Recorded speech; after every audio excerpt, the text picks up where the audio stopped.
The hospital has seen an increased number of care management issues on patients with terminal serious illness. The primary concern of physicians is that the patient's family and loved ones will often demand to do extensive treatment. Although it is clearly seen from the patient's life status that it will be of no help for the patient to survive.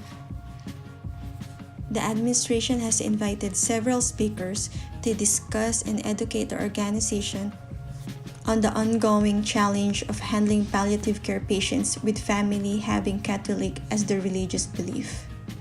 Let's start with a review of policies that inform these populations. Next is citing previous cases regarding the interaction between the healthcare industry and the culture, religion, or ethnicity. Review best practices typical for an organization. Identify internal resources that will be available at the organization. And lastly, identify the organizations that can assist with the population.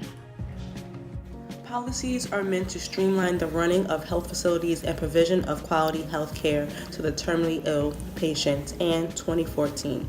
Some of the common policies that have been integral to the whole process of providing palliative care, including training of the task force, frequency, screening of the palliative care needs, the palliative care payment reforms, and funding of the palliative care research and 2014. However, the training of the task force payment reform and the research funding are policies that must be frequently reviewed to match the changing needs of the patients, caregivers, and associated health facilities.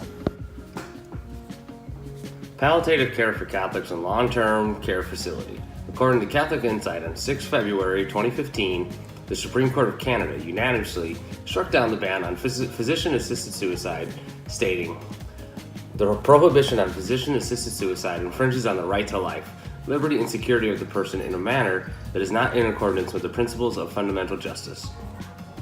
In Catholicism, they believe in sound mind and body. In our facility, we will treat your loved ones as dignified as humanly possible, but we will not end their right to life. Due to major Supreme Court filings and all that, we believe just to let the person die naturally when it's time for them to call home. The Catholic Church considers analgesics and palliative care as being important to restore or preserve the dignity of a person in the final stages of illness. People often think that inadequate pain treatment in Italy is a result of the Catholic Church doctrine regarding pain and suffering. However, nothing could be further from the truth. The choice of palliative care is based on the belief that even in the most unbearable situations, the patient is a person who, even if incurable, has to be preserved and assisted as best as possible. Daily assistance on a personal level for the incurably ill allows not only for the possibility of not dying in a hospital, but also recognizes the dignity and quality of life that we all deserve. Recommendations for future best practices for palliative and hospice care training of culturally diverse medical staff is to include patient and family caregiver satisfaction of palliative and hospice care services, evaluation of effectiveness of cross-cultural communication theories in palliative and hospice care staff training, and support from administration for mentorship and development of these services in long-term care facilities. Internal resources that will be available for the organization are medical staff, nursing staff, care management, and chaplain. At our long-term care facility, we provide information to our Catholic community about the 19 organizations across the world that offer assistance to the Catholic community.